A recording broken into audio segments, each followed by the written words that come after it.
Hey everybody, it's Ken Davenport. Welcome to the Producer's Perspective Live. Tonight on the show, the Tony Award-winning director of Jersey Boys, Ain't Too Proud, and a whole host of others. So do me a favor, give me a bunch of likes, give me a bunch of hearts, and let's raise some money for the Actors Fund. Share this stream with all your friends right now. Let's get to it. We're getting the band back together, getting the boys who rock again.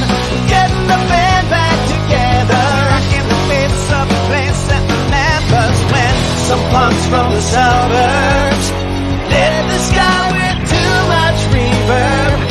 We're getting the band back together. Hello everybody, welcome back. Are you enjoying our new format? Little teaser up front, then the theme song, then we're into the show. It's like a sitcom. It's like Friends. It's actually what I said to Mary. Mary, set it up like Friends. She did. We don't have quite as many people watching this show as watch Friends, but it's not so bad. Hi, everybody. Hello, Alan. Welcome to all of you watching. Happy Friday of a long weekend. It is a long weekend, everybody. I know. This feels like one giant long weekend now, doesn't it? The whole thing. The only difference about this long weekend, this whole giant long weekend, is a long weekend you have to work. That's right. We're still working away during this. Hey, everybody. Hi, all. Oh, thanks, Kathy, for the fancy. Don't forget to give a little to the Actors Fund for those of you who are here tonight. If you're joining us for the first time, to check out Des McAnuff and what he's up to. Do give a little to the Actors Fund. That's why we are here. For those of you who are confused when I said welcome to a long weekend, you're probably watching on replay or you're from Canada, just like Des.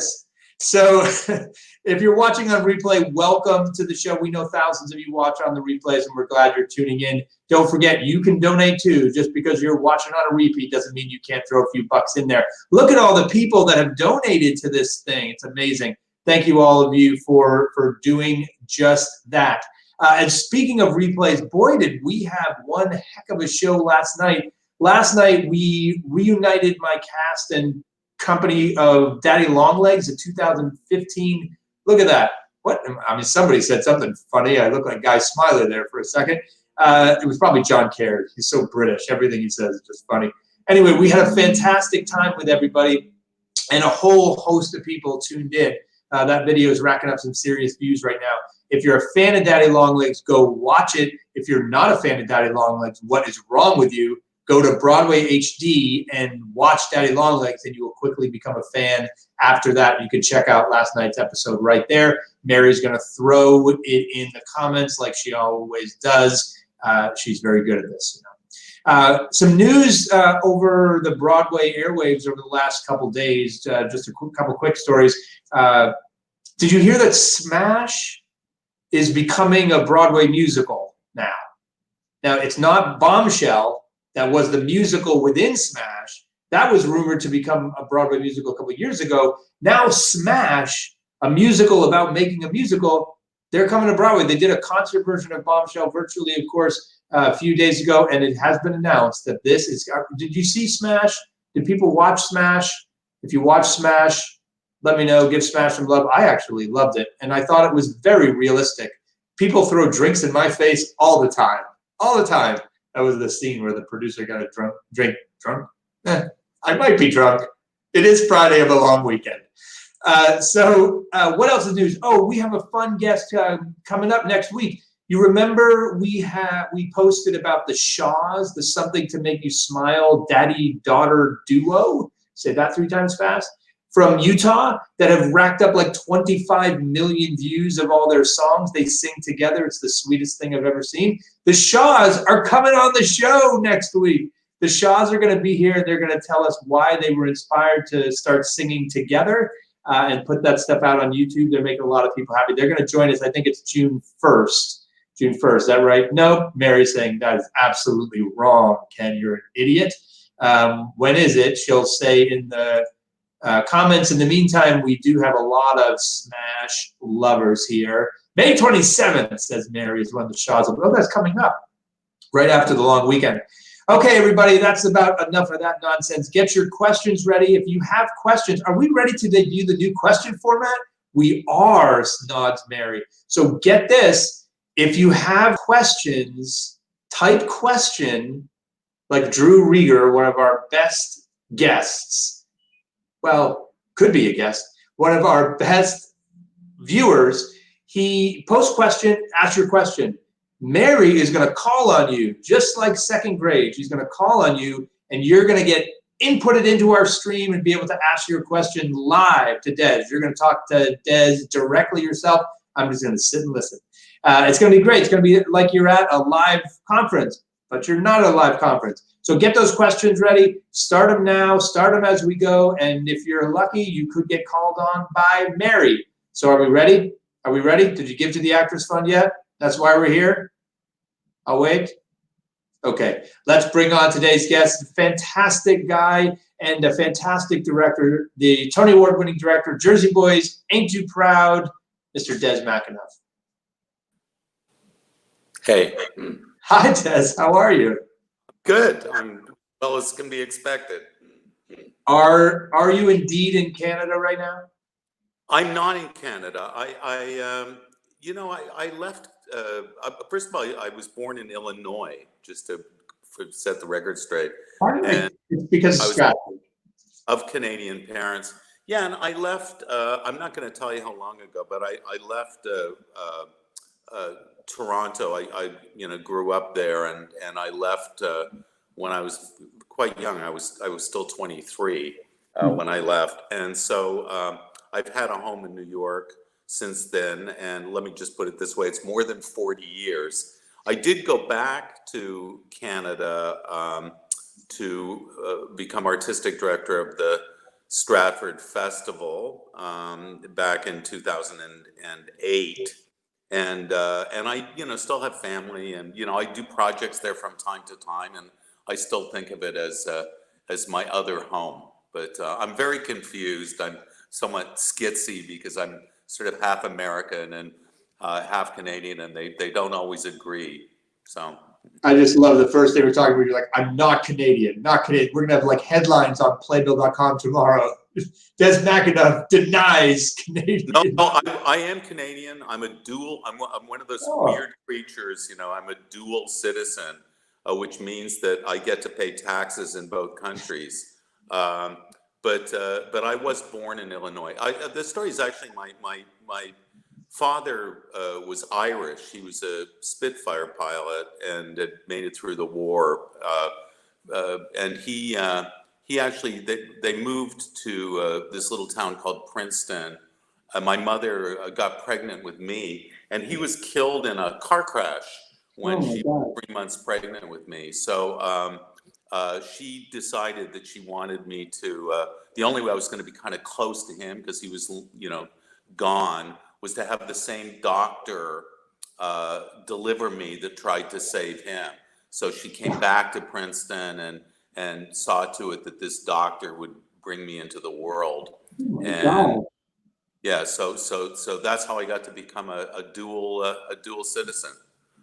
So if you're not in Canada right now, you're not in Princeton right now, where are you? Yeah, we have a home in Connecticut. We're very blessed, and it's mainly it's kind of a weekend home and a summer home, I suppose.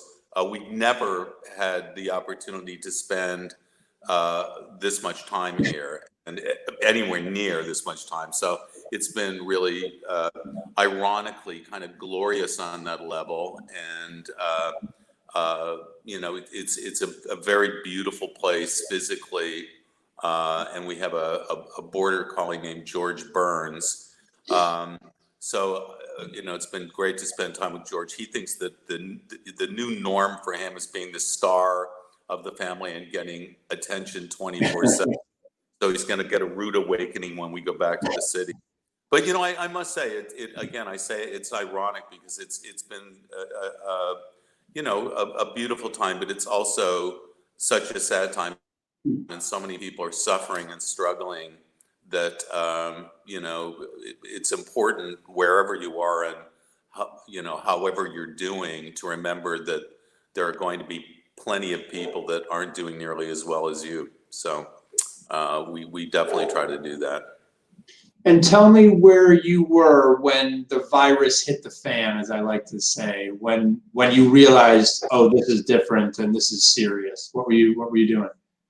You know, that's a good question. And one of my assistants on Ain't Too Proud reminded me that at the end of January, we had a rehearsal, and I was describing to the actors the Elizabethan Jacobean Theater Company's experience with bubonic plague, and talked about the fact that they often had to go into quarantine and survive for many months at a time. And I was referring, of course, to COVID-19 at that point, still being called the coronavirus. So I guess I must have been aware at the end of January, and it's stupefying to me that people that are smarter and in better positions in terms of authority and so on and intelligence couldn't get this together till March. It's just literally staggering. It's a national disgrace, and we should all be outraged. And you obviously had a few projects interrupted. Obviously, Ain't Too Proud and Jersey Boys off Broadway as well. What else? Were you in the midst of anything else that got stopped? Yeah, I mean, there are other productions of Jersey Boys, and they all got shut down very quickly. And Ain't Too Proud, we were in the middle, and we're still doing it, planning a national tour. We were planning a couple of projects for London, and I have a project with T-Bone Burnett and Marshall Brickman, who was one of the writers, as you know, on Jersey Boys, about, it sounds unlikely, but I think it's really quite wonderful. It's about Roy Rogers and Dale Evans, or as T-Bone says, it's about the people that played Roy Rogers and Dale Evans, and people go, well, they were real people. And you go, they were not real people. His name was Leonard Sly, and her name was Frances Fox, and they were Hollywood inventions. So that got somewhat interrupted, but we will be going on with everything. I don't think anything's, I had summer out on the road, and it may be more difficult to get that back up and running. We were right at, we were in Toronto. We'd done extremely well there. The tour was going wonderfully. It was an extraordinary company of actors. And that got, we were I think we were going to Boston. Anyway, it was right, just peaking through these months. And so, of course, we lost all of those dates. So that's, but everything else seems to be, hanging in. And I think summer will have I'm told it will have another life as well. So all things, I think I lost 8 shows in 24 hours. But hell, I'm still here, and my family's healthy. I have lost some friends, and as I know many of you have, but there are, again, people that are doing that are not nearly as well off as we are, and it's important to think of them and do what we can for them. It certainly is, which is a great time to remind everyone that the Actors Fund is accepting donations. Just click that button up there and give a few bucks. I'm fascinated by this Roy Rogers idea now. So what attracted you to that, and what attracts you to ideas in general? And I'm going to do this, or in this case, you're obviously involved in the creation of this, but I want to make this a Broadway musical as opposed to a movie or a book or something else, which you could probably do. Well, this one started with Marshall Brickman, and Marshall came to me. This would have been back in I think it was September of 2013. And I love Marshall. First of all, he's a fabulous friend, and he's a lot of fun to spend time with. Marshall was head writer on the Tonight Show when he was 25 years old, So that gives you an idea. And, wrote with Woody Allen, had an illustrious, he was executive producer on a show that starred Dick Cavett, very famous show, and back in the day. And so he's a real, he's just a wonderful raconteur, great person to spend time with. And, he told me this story and told me what the story was. And I was intrigued. And I basically said, gee, I've got an awful lot on my plate. I'm not really sure I can take this on. And he called me a year later and said, would you just read the script, will you? Because we always read each other's scripts and give notes, or more often just moral support. And so I read the script, and it was absolutely nothing like the project I described. Had nothing to do with the story he told me, what he was working. And I was really kind of gobsmacked by that, and really taken by the project. It managed to sneak up on me. So I think often in the theater, and most often in the musical theater, you have to celebrate the idea of collaboration. You're working with partners, with creative partners. And so I think a lot of projects happen and are created in the space between those partners. And so that would certainly be the case with this one. So one of my favorite things to do before this show is to stalk everybody's Wikipedia page and find some unique detail about it, and then ask you about it. And on yours, I was fascinated. Warn you, though, my Wikipedia page,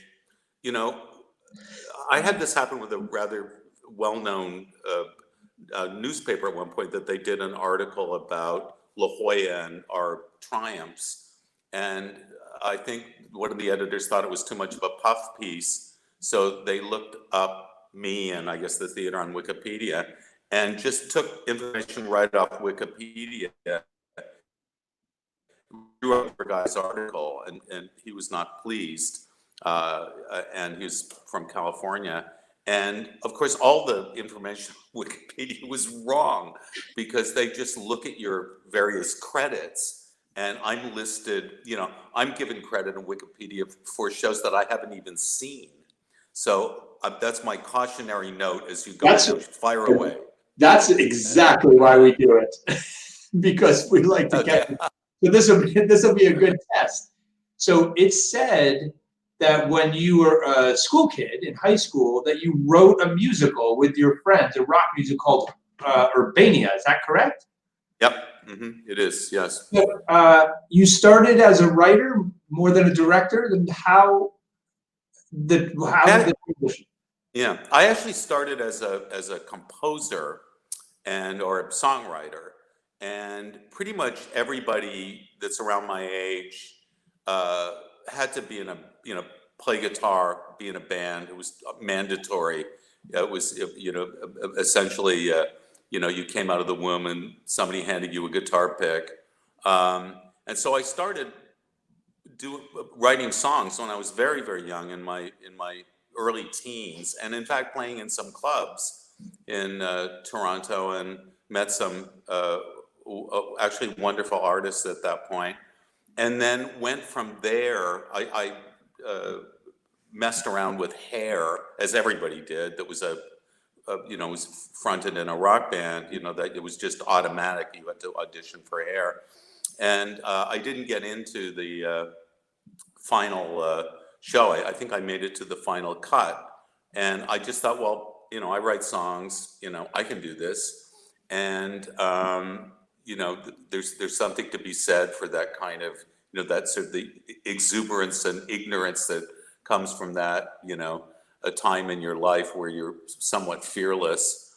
And so I wrote this musical, and I was my last year of school and high school, and they got behind it, and they, God bless them, the student council actually paid for it. We had a cast of 50. I went to a big high school. We were there about 3,000 students, and spectacular musicians, several of whom made careers of that. So I had this fantastic band. I wrote the songs, they did the orchestrations. Yeah, and so I kind of woke up one day and realized, well, I guess this is what I'm doing with my life. I never actually consciously made a decision to enter the theater. I just kind of felt like many of us, maybe perhaps you have a similar story, but you just kind of fall into the trap, and it sort of chooses you in a way, or that's Urbania.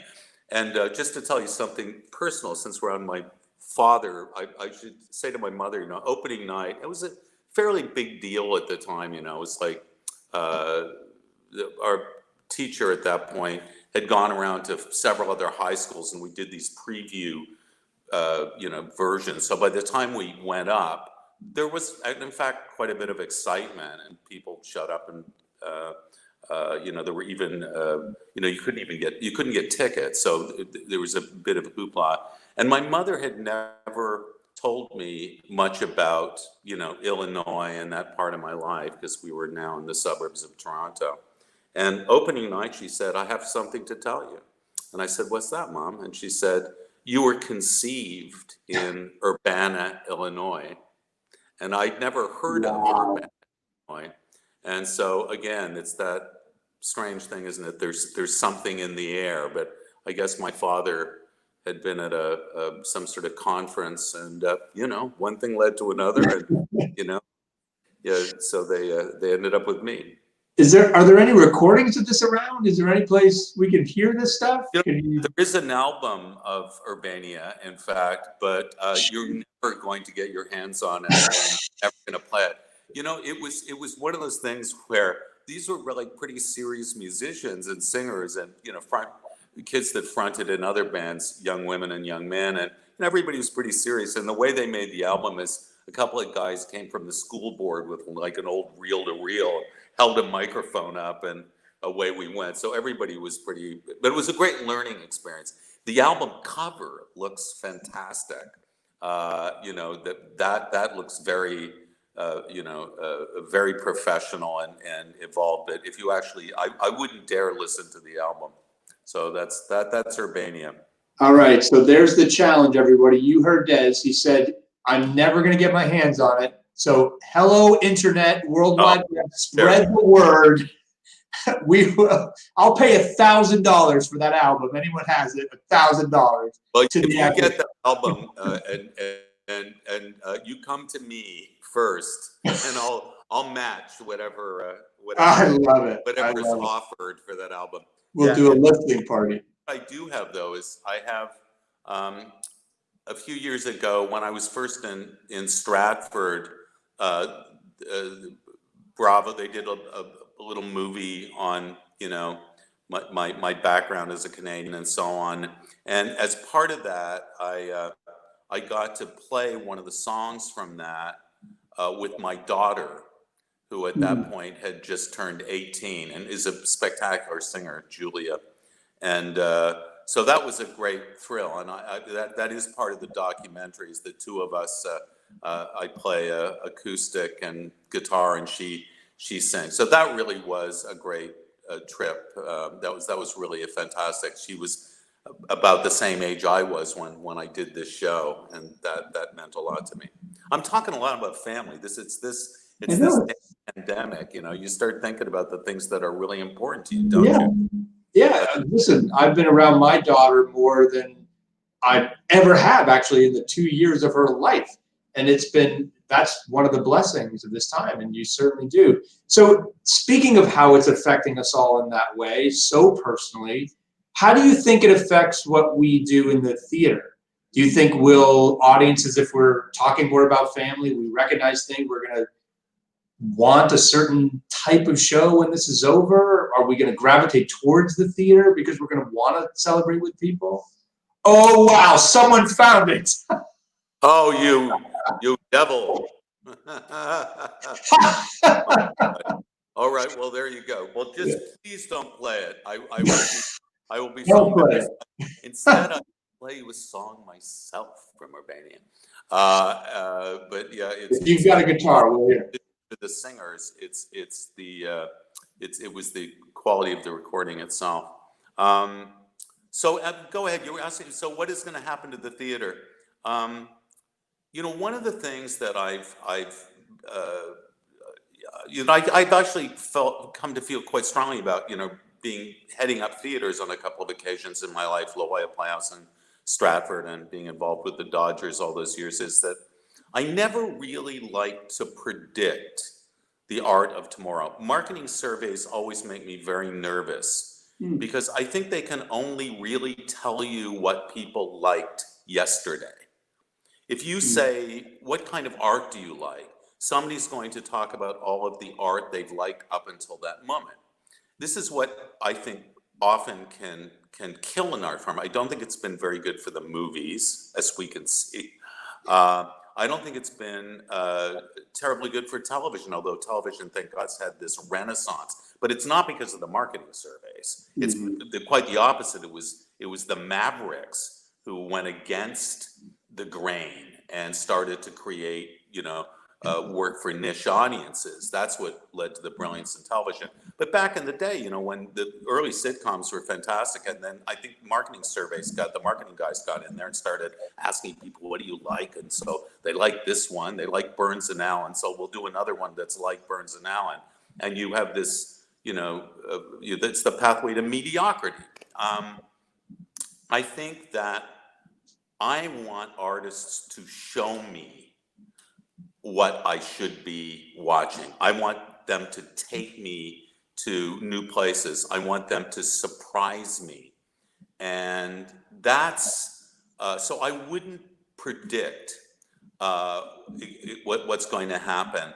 I think you will likely see, however, projects that are, that are perhaps even escapist, that take people into worlds of imagination so that they can rest from this. And I think there'll also be projects that are pertinent, that are, that speak to these times. I think all kinds of issues have come up during this coronavirus that need to be addressed. And the theater is the oldest social, moral, and political platform in Western culture. So that's what we're supposed to be doing, it seems to me, is debating these issues and doing work that's meaningful. But I think there'll be room for, if an artist has great imagination, we're going to make room for you, in the theater. We're going to make room for you. You take us someplace that's going to surprise us, and we'll go with you.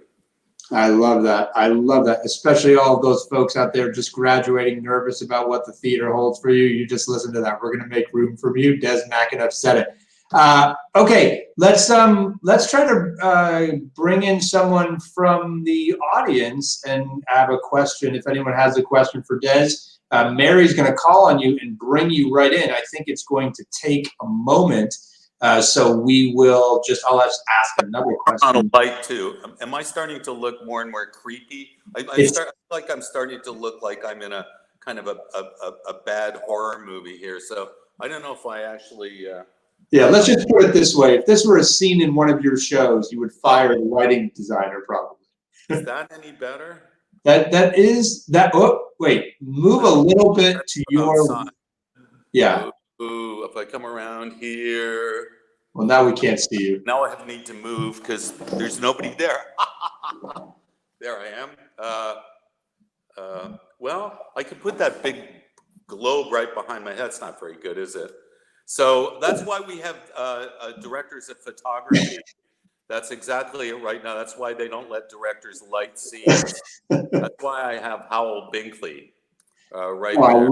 I love Howell. How do you choose your designers? You mentioned Howell. What do you look for in a designer? How do you pick them?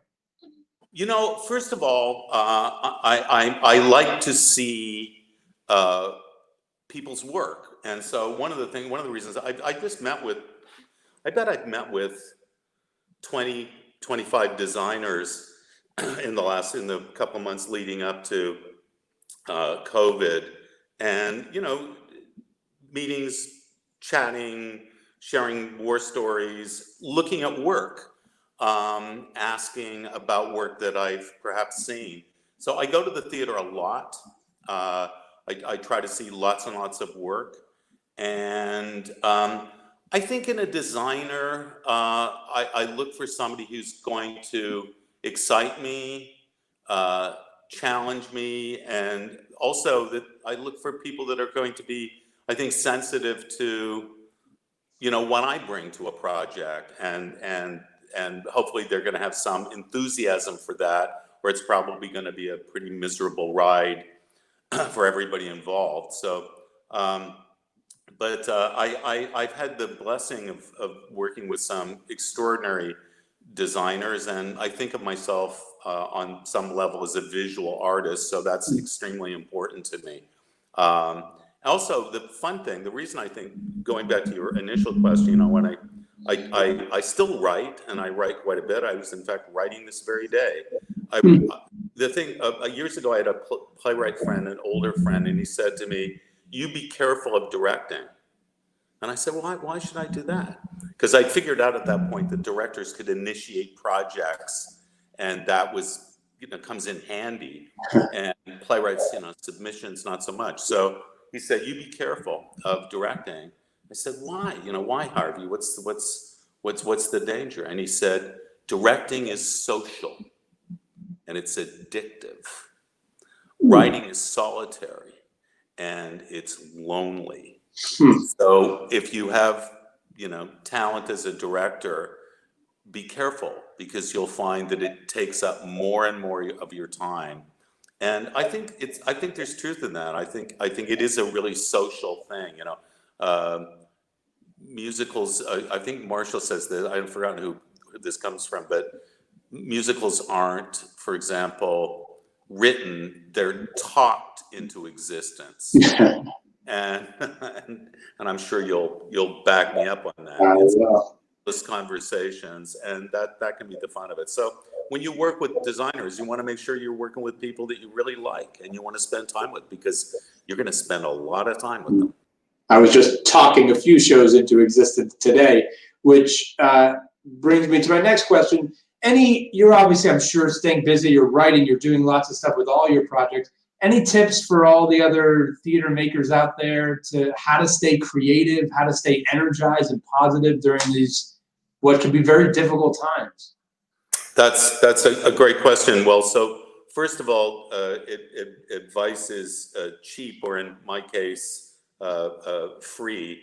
And I would be very careful before I followed any advice from the likes of me. But I think the one thing I do pass on that I learned back into my Toronto days in my early 20s from a wonderful director named Bill Glasgow. And he said, "You can't do this alone." And so even if it's on Zoom, however you can do it, you have to do it with others.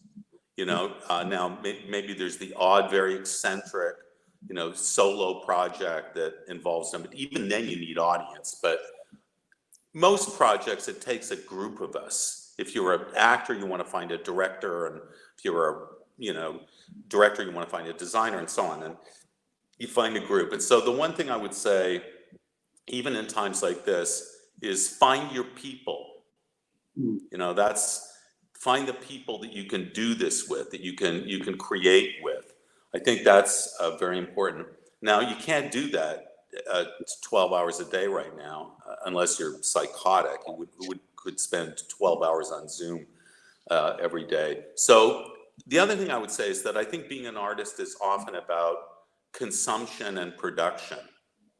You know, there are periods where you need to study, and you need to read, and you need to contemplate, you need to, in a sense, meditate, and you need to dream. You don't necessarily have to produce every day of your life. It's a good rhythm. If you're a writer, as all writers know, if you can do 2 or 3 hours a day and be disciplined about that, that's a good idea. I live with a sculptor, and she's extremely disciplined about you know, her time in the studio. So that's great. But it's also okay to say, you know, I love Calm Toy Bean, and I'm going to read every Calm Toy Bean book I haven't gotten my hands on. And that's also a, fantastic thing to do. Going back to, the family thing, my family's from Ireland, and as I mentioned, and a lot of them are from a border town called Newry. And there are happen to be these two wonderful books that have come out. One called Milkman by Anna Burns, spectacular novel. And the other one's called Say Nothing by Patrick Noonan Keefe, which is a nonfiction book. And they both focus a lot on the Troubles in the 70s and that. And so, normally I might not have gone to both those books until, I don't know, it might have taken me till the end of the summer with the other reading I have to do. But one of the I think hidden blessings, or perhaps not so hidden, but one of the quiet blessings of this pandemic is it's a chance to read. It's a chance to learn, to grow, and to feed your soul and your brain and your imagination. So it's not just all output. I think we have one of our viewers standing by to ask a question. Let's bring her on. Taylor Penny has a question for you, Des. She's going to pop up any moment. There she is. Hi, Taylor. Hi, Taylor. Hi. Go ahead, ask your question. So my question is that as you're a citizen of both the States and Canada, did you face any barriers or kind of face any negativity being an American working in the Canadian theater or Canadian working in American theater? Gee, that's a fantastic question. Regrettably, there's prejudice wherever one goes. And, I've had great luck bringing some of my Canadian colleagues to the States, some of the people from the Stratford company, Paul Nolan, brilliant New York actor, Chelina Kennedy, who's done extraordinary work, and they both came out of the Stratford company. Bruce Dow, a remarkable actor, and I think America's a somewhat larger pool, and so and we can sort of slip in. If you grow up in Canada, you can kind of slip in and hide. It's kind of like there was a whole National Lampoon thing about that years ago. Where Canadians were actually taking over. We look like you, we dress like, you, and so on. And the other way, Canada's a tremendously generous place, but America's is basically 10 times the size of Canada in terms of population.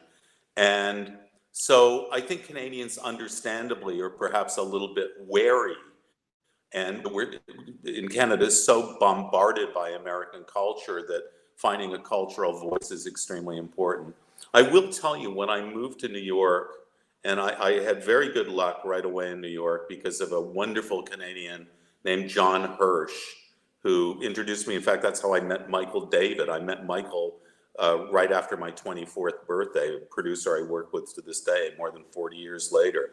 And so I got to gig right away. I got to meet Joe Papp, and one of the playwrights there was very welcoming.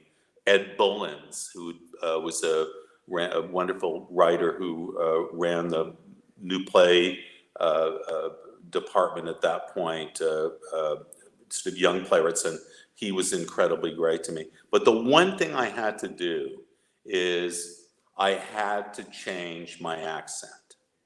If I said, oh, I've got this wonderful new project, somebody would say, project, Canadian, Canadian. And so by the end of that summer, I came to New York in May, and by the end of August, I had changed by and large my accent. You may still pick up on a tiny little bit of it here and there. The other day I said, rather than decal, we were talking about protecting our birds here, and I was talking to my wife about, and I said decal, and she said decal. What's a decal? And so once in a while, I still get trapped. But you know, by and large, I think the border is fairly fluid.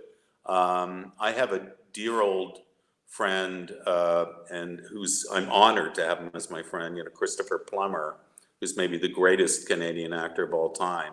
And he's has very strong opinions on this subject. He thinks it's really important for Canadians, as we have for years, to, you know, to really go out into the world and work with the best people that we can.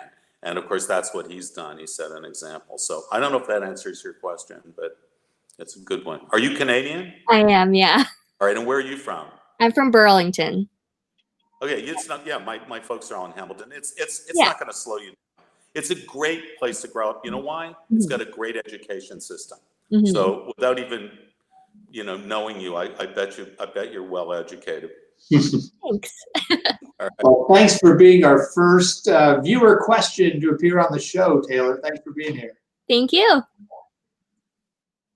And as we can all see from the sun setting behind Mr. McAnuff, I think we've come to Am I the getting really dingy?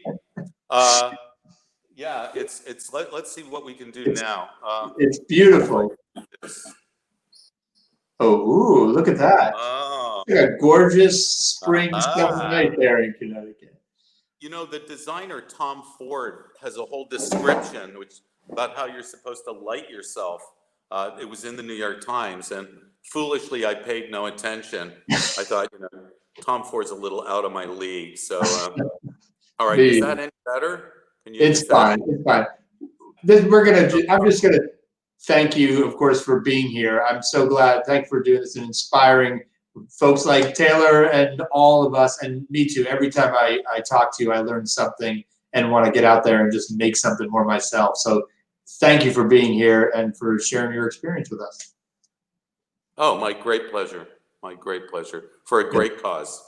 I look forward to seeing you in a room soon. Okay, likewise. Thank you so much. Take care, my friend. Des McAnuff, everybody, an incredible director, wonderful guy, so smart, so smart. You know, we'll get in that Tom Ford article again about the lighting, maybe next time. I want to thank him again for joining us. Thank all of you. And Scarlett, thank you for digging up that album. But you heard Des, don't listen to it. We should respect that. I'm going to listen to it. I will honor what I said too. I will throw another $1,000 into the Actors Fund coffer for finding that so fast. I mean, I should have known better, but it's going for a good cause. So I'm going to do that. Please don't let that stop you from making a donation yourself. That would mean a lot to everybody. I'm so glad you all are here. What else do we have to say? Tomorrow, no, not tomorrow. It's a long weekend, everybody. Enjoy the long weekend. Enjoy your long weekend as much as you can in this madness. And we'll be back on Tuesday, just to give you guys a sense of normalcy. We're going to take Monday off. We're going to be back on Tuesday with the lyricist and book writer Lynn Ahrens. Once on This Island, Ragtime, Seussical, a ton more. Great lady, super, super smart. She's like, I remember I worked on Ragtime, and I remember just sitting there listening to her words. Also, I wouldn't want to like try to beat her in a crossword puzzle contest. The woman knows some words. Let's also remind you that you can check out all the replays. Don't hesitate to scroll back. You got 3 days now, right? Without us. I'm sure you're heartbroken. 3 days without a new episode. So take this opportunity to go watch the replays from Daddy Longlegs and all the other ones we've had. We're up to like 53 or something like that.